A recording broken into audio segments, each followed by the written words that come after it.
Hey creative, let me walk you through the step-by-step process on this amazing mixed media piece titled Invitation.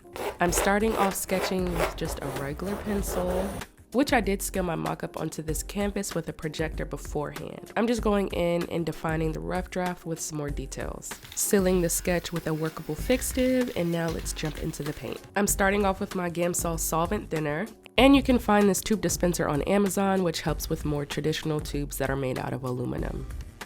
So of course I'm going in with my burnt umber and titanium white, mixing it with this solvent to create this very fluid-like substance to go in for the background. So this method is formally known as an underpainting, which is not mandatory, but it is a great placement of knowing where your values, your highlights, your shadows are going.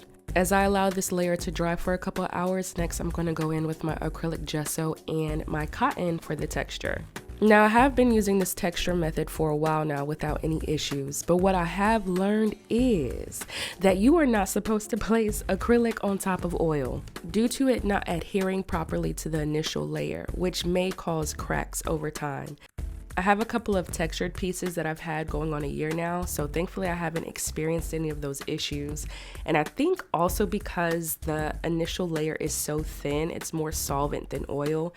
And as you can see, I make sure that I completely saturate this layer with nothing but gesso. So saying all that to say, if you want to do mixed media or combining oils and acrylics, just make sure you apply an acrylic layer first and add the oil layers on top without any problems, which you'll see me get into that on the next steps. Yes, it is a week later because I wanted to make sure she was completely dry. When I tell you I saturated those cotton balls like no other, so it took some time for it to really cure and set in. But now we're going in with acrylic paint. And what I love truly about the Master's Touch brand is that it blends so effortlessly and it's such an opaque paint. And because of the wide range of the background, I wanted to make sure that I was using acrylic and not oil because oil is expensive, okay? You know what's annoying? When you're about to get in the zone and you discover that you do not have the products that you need. So now I have to run to Hobby Lobby and get some painter's tape for the idea that I'm trying to go for.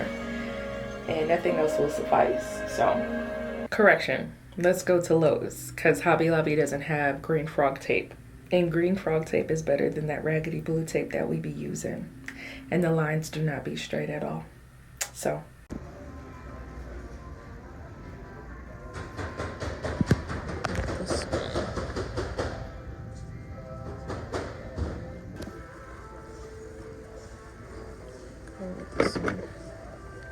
We're gonna go with this one.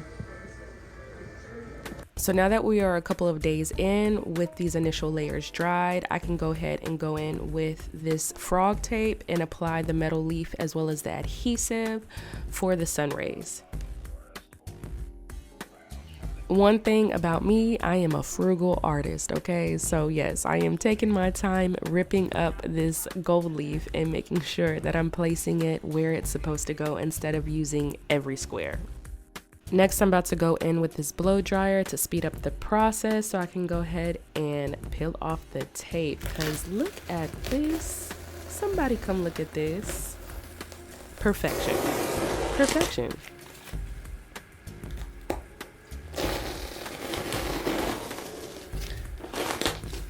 Here I'm just smoothing out some areas and going in with my gloss varnish to seal down some of that gold leaf to accentuate the shape of the clouds.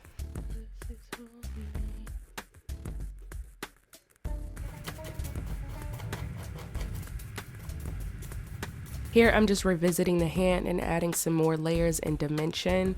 I think the biggest challenge for this is that my reference picture that I was trying to find in the photos that I took ideally couldn't get the light source like how I wanted it, so I had to play off of multiple references just to make sure that it was as accurate as I could get it.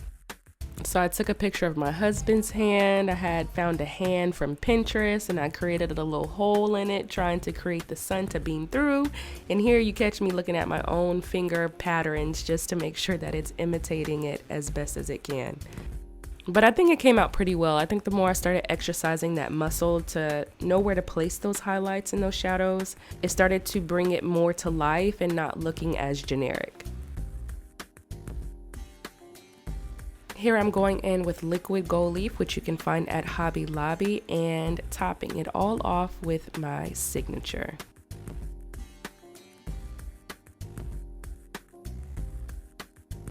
So as I review this amazing masterpiece, I do like to take a step back and then revisit some last minute touches on what needs to be improved, what needs to be enhanced.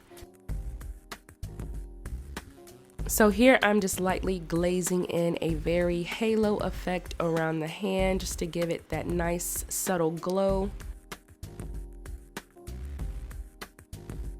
I'm adding some more silver lining around the clouds just to give it more highlight.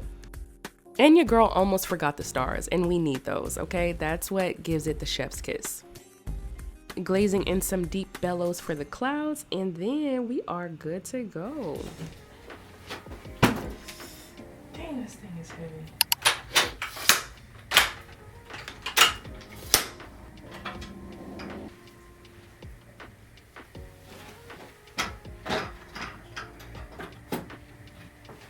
It is kind of sitting high in it, but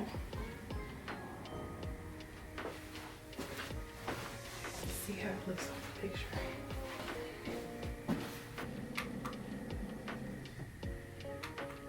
Getting a cramp in my foot. I'm gonna go put on some different pants. I don't want my thighs being a distraction. I only wear these when my hair is not done. I prefer these than bonnets. No offense to the popcorn baggers, but don't go outside with those on. Don't do that. Just wear a head wrap. It's a little bit more classy.